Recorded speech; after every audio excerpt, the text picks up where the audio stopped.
Hi, my name is Michael Smook. Today is February 10th. It's a Sunday and we're in the year 2019. I'm speaking to you from my home in Forest Hills, New York.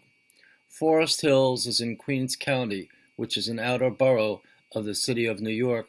Today, it's another YouTube talk and it's episode 27, chapter 3. Episode 27 is entitled, What's Working? That's with a question mark and two exclamation points. Part 3 is entitled Local Stakeholders. The thing about it is when we're not going to talk about politics in Washington, D.C., we're going to talk about what's happening in local government. It has a calming effect when I hear the quote from Louis Brandeis in a Supreme Court decision 87 years ago. Brandeis said that local governments are laboratories of democracy. That has a calming effect on me, and it gives me hope for the future. If what's working in the local level percolates up to the state and then the federal level, then there's great hope for America, and that helps me a lot all the time. So what we're going to be discussing in chapter 2 stems from the fact we're going to discuss uh, one particular community. There are a number of communities that are energetic and doing things. We're going to talk about Lancaster County, Pennsylvania. We're going to discuss a concept called Complex Adaptive Coalition. Much praise goes to Tom Friedman, New York Times columnist, about an article he wrote a year and a half ago that has influenced me. And we're going to discuss in the remainder of chapter 2 what's happening within Lancaster County, Lancaster City, in terms of re-energizing that city. And then we're going to move on to chapter 3, and we're going to discuss the unfinished business in Lancaster County, inclusive Lancaster City. We're going to discuss one of the lead nonprofit agencies that work with this think tank, Hourglass. We're going to discuss what United Way of Lancaster County is doing and how they're using a management tool for analyzing information and for actively carrying out programs for the greater good. It's called the Collective Impact Model. And we're going to discuss the 4 bold goals that United Way of Lancaster County is employing. And then we're going to move to chapter 4. Now, normally in chapter 4, the concluding chapter, I just summarized chapter 2 and 3. Today we're going to do it a little differently. I'm going to be discussing the refugee situation and how they're handling it in Lancaster County, and then we're going to walk back and how the refugees are a subset of the 4 bold goals and the collective impact model. And then we're going to tie it all together, wrap it up, and say goodbye. So that's the introduction, and now we've completed chapter 1. Let's move on to chapter 2, where we'll talk about collective impact model, think tank Hourglass, and urban renewal. The best way to discuss this is to figuratively parachute right in the middle of the subject matter, and then I'll work my way outward to my main points. The thing about Hourglass, it was founded in 1997, and it was in 2004 that it really did great things and was a great benefit to the community. Hourglass is a think tank. It was there are 4 officers who retired. Their village, their city and county wise men and wise women who have they know who the stakeholders are in the community. They're not elected to anything, but they have great respect. They create trust and unity throughout the community, and they draw people together across the political divide. Different kinds of nonprofit organizations come together with Hourglass, and what they do there is the collective impact model. There is a textbook definition on the internet, and it's rather complex. You know how Wikipedia can be very detail-oriented, but instead I'm going to just, in my own plain, simple words, tell you what I think about a collective impact alliance. What we're talking about is that's an adaptive coalition I'm talking about. So what's happening in an adaptive coalition? It's a complex coalition, and you're pulling together A think tank, sometimes they come up with ideas, sometimes stakeholders in the community do. Everybody meets on a Friday. They put their politics outside, politics with a capital P, and people on different political parties, people in different nonprofit organizations, they get together and they discuss the tough issues. They use data and they then reach out to other people, and they're able to come up with policies and programs and funding and implementation plans uh, based upon the good offices of a trusted source, which is Hourglass. Now, Hourglass started to do terrific things in 2004 when things got worse. Hourglass and the community turned negatives into positives. What happened was in 2004, one of the leading employers in the community, Armstrong World Industries, a tile manufacturer, completely pulled out of Lancaster County. 700 jobs in the community were lost, and nobody panicked, but the community pulled together. There are three buildings that were created over the next 8 to 10 years that started to turn things around, and Hourglass played a role in each of them. First, what was on the grounds where Armstrong left, it was decided to build a minor league baseball stadium, and Hourglass, working with the local government and the state, they were able to uh, share the cost of a $23.5 million baseball stadium. It's called Clipper Magazine Stadium. This is a stadium that seats 6,000 people. There are 1,500 seats that could flex in, that can be used in the facility. It took 9 months to build it between 2004 and 2005, and it's an all-purpose facility. It can be used for minor league baseball. It can be used for soccer exhibition, professional games, little league baseball. It can be used for all sorts of festivals. It can be used for concerts. Named rock and roll groups, country music groups have appeared there. And in the winter, it's a part of the outfield is cordoned off, and it's used for ice skating. And the community also played a role, along with the state and city government. There's a good government group called the Lancaster City Alliance. It was founded by Lancaster General Hospital, and it was also founded by F&M, Franklin and Marshall College. And toward the end of the building of the stadium, there was a lot of public concern. The stadium was being built in the northwest corridor of Lancaster County, and there was concern about traffic congestion and parking.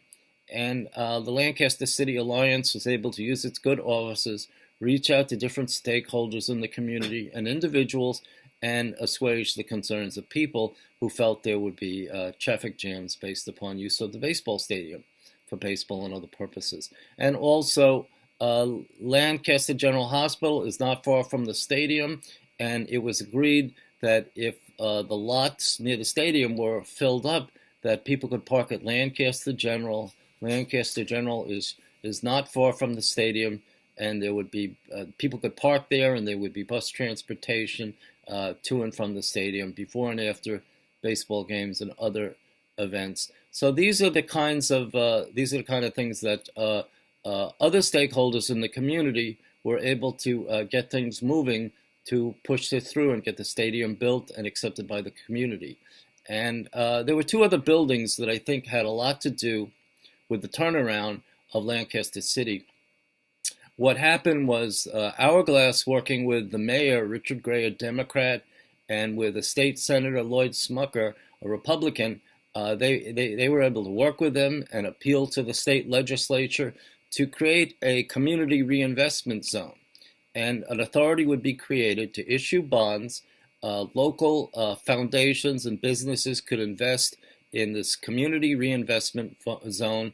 It would raise $175 million to build anchor buildings in downtown, a Marriott hotel, and a convention center.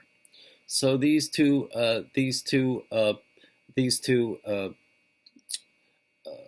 buildings were put up, and as a result of the efforts of Hourglass and two politicians who got together. So, so the thing is that $175 million was the original cost, and then what happened was these buildings went up, and at the same time, what's happening is the Lancaster City Alliance also did some things that were great for the city. What happened was they bought homes, they renovated them, they resold them in Central City and outside the city area, so more people would be inclined to live in Lancaster City. Until these events took place, the Lancaster City was a decaying urban city, and this helped turn things around. So the Lancaster Civic Alliance also, what they did was they renovated a park. They put up park benches. They made sure garbage receptacles were in the park and throughout the city. They paid for new lighting to be spread throughout the city, and also worked with city government to make sure the refuse was picked up on a regular basis. So this is Lancaster City General Hospital and Franklin and Marshall College, which were the original founders of the Lancaster City Alliance. So they played a big role in enhancing the forward projection of Lancaster City. And in addition, at the same time, the mayor was able to find funding. He worked with neighborhood groups and different communities within Lancaster City, and funds were found to pay for art in the community, which reflected the tastes of people in the community, in parks, outside of public buildings, inside of buildings. And so community art had a lot to do with helping the morale of the community.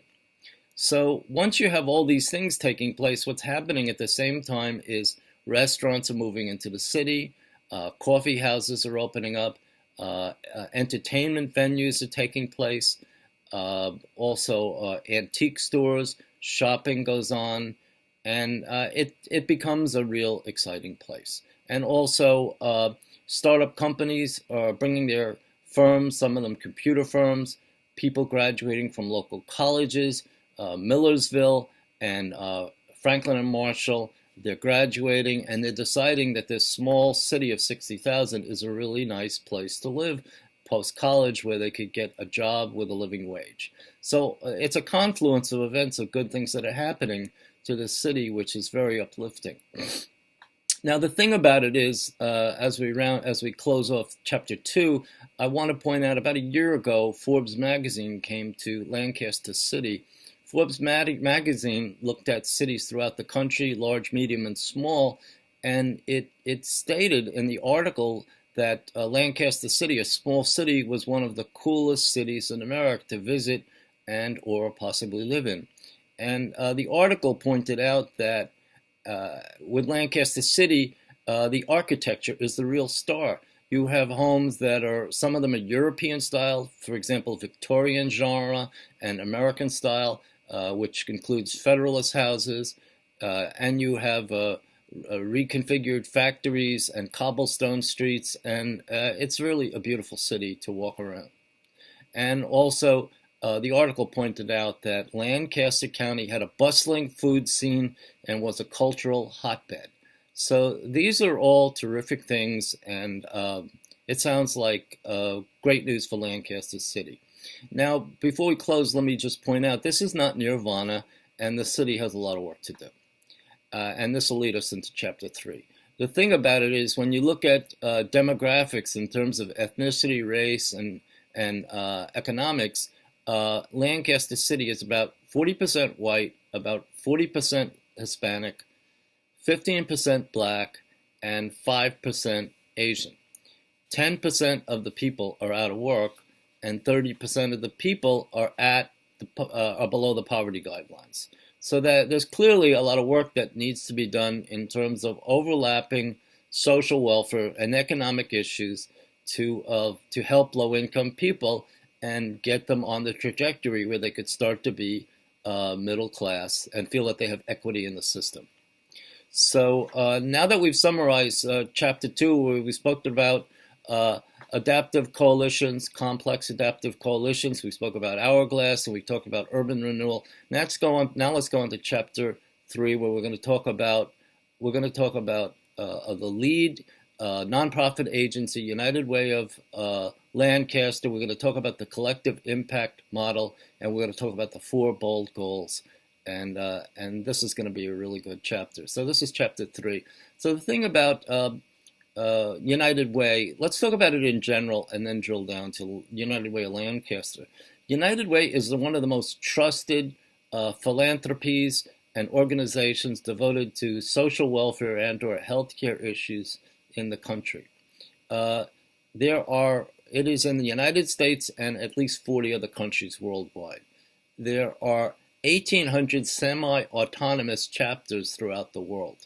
And what it's doing in Lancaster is quite interesting. It's very creative. They raise their funds through employers contribute to United Way, foundations, state, nonprofit, private foundations, and individual contributions. And then they recycle the money. Of course, they have their own in-house professional help, but they recycle the money and partner. They establish memorandums of understanding. They work with nonprofit organizations, and they try to do the greater good to meet society's needs.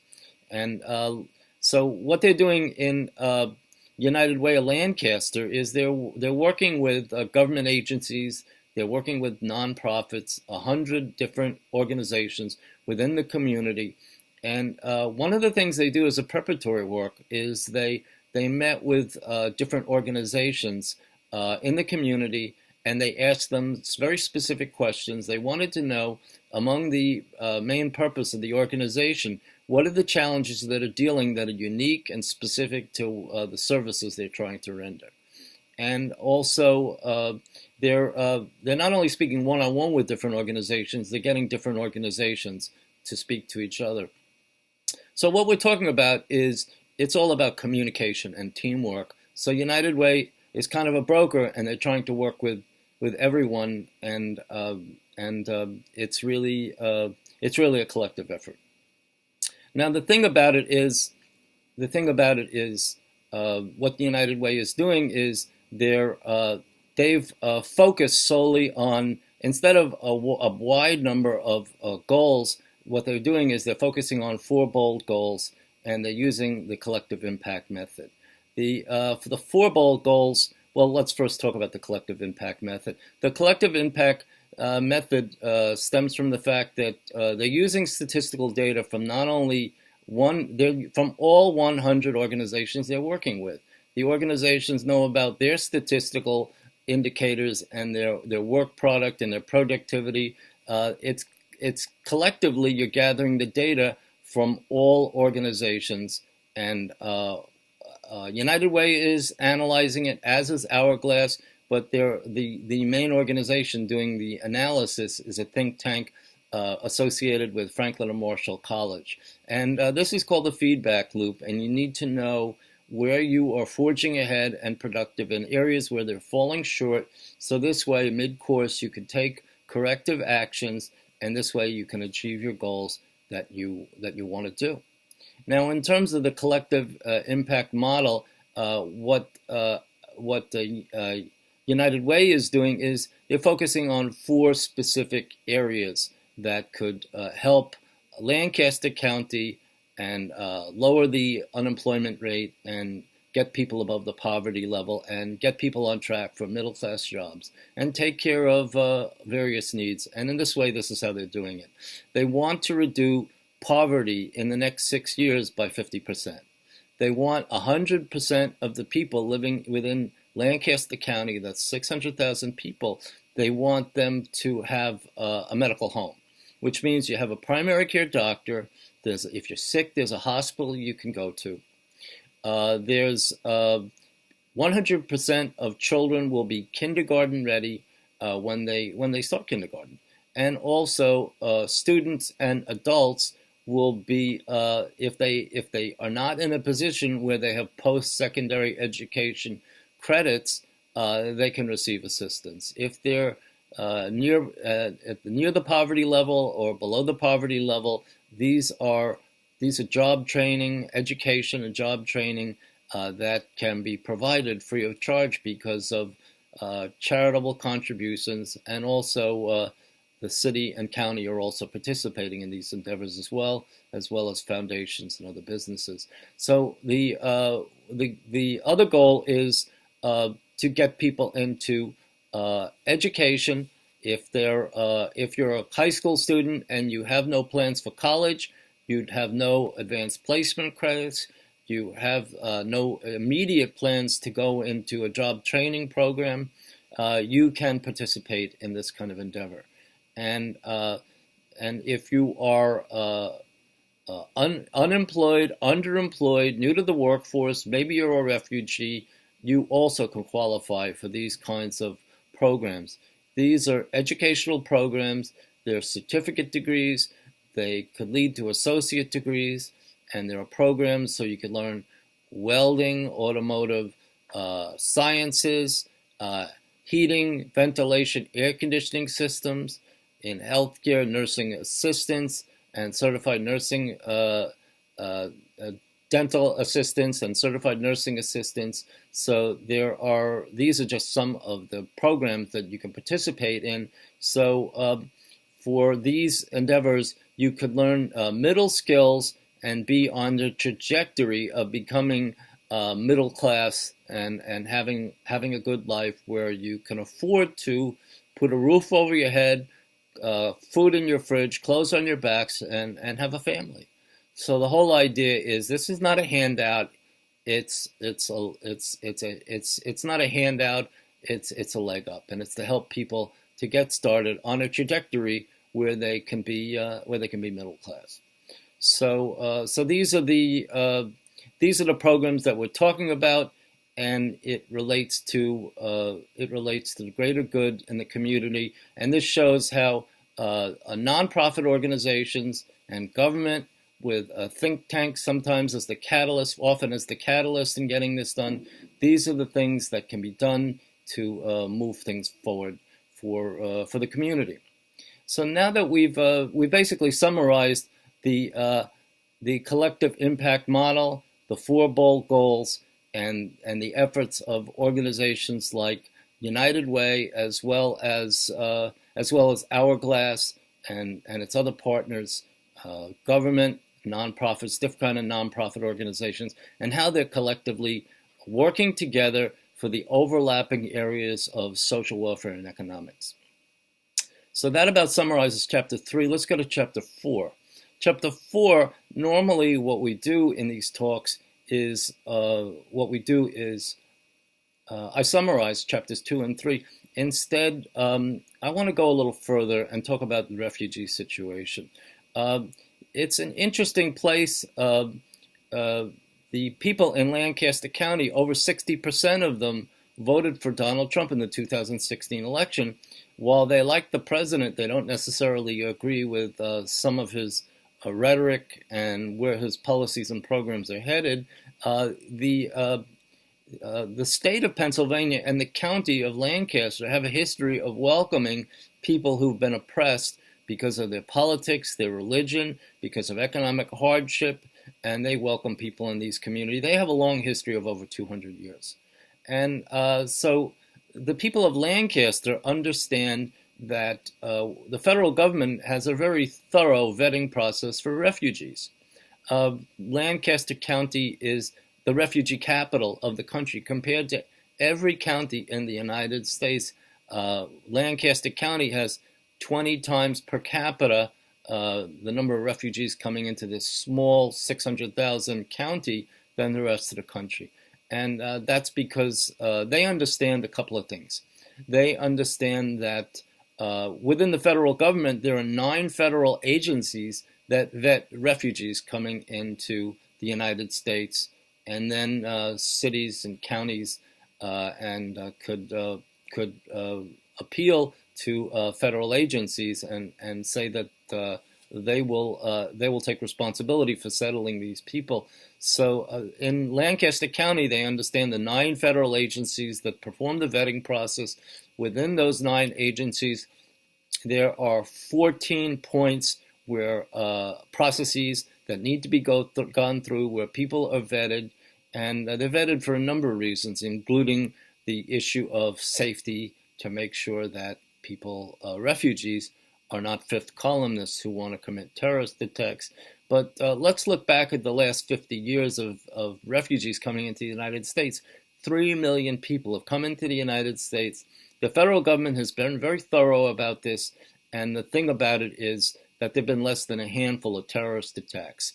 And the terrorist attacks that we've been hearing from politicians in Washington had to do with people who were already American citizens. They weren't refugees. And so getting back to the culture of Lancaster County, the fact is that you have hardworking, ethical, faith-based organizations and churches, Mennonites, Amish, born-again Christians, mainline Christians, Catholics. You also have Muslims and Jews. These are serious, hardworking people, educated people, and they welcome refugees and people seeking asylum coming into Lancaster County.